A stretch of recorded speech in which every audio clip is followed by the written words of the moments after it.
সবাই একটা জিনিসের জন্য অপেক্ষা করে রয়েছে, বাংলায় কি থাকছে। কেউ কেউ হয়তো আন্দাজ করতে পারছে, আবার ভাবছে না ভুল ভাবছি না তো। কেউ কেউ ভাবছে এ আসবে, কেউ ভাবছে ও। সবাই লাইন দিয়ে ভাবছি খেলা কখন হবে।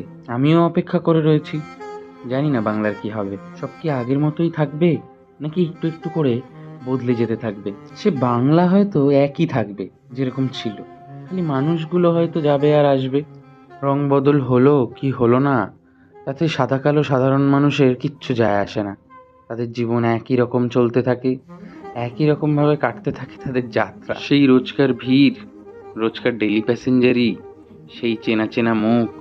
সবাই হয়তো জানতে পারছি বাংলায় কে থাকবে কে থাকবে না, কিন্তু এই ভোট শেষের বাজারে আবার আমাদের সবাইকে ফেরত চলে যেতে হবে ভিন রাজ্যে, কাজের খোঁজে।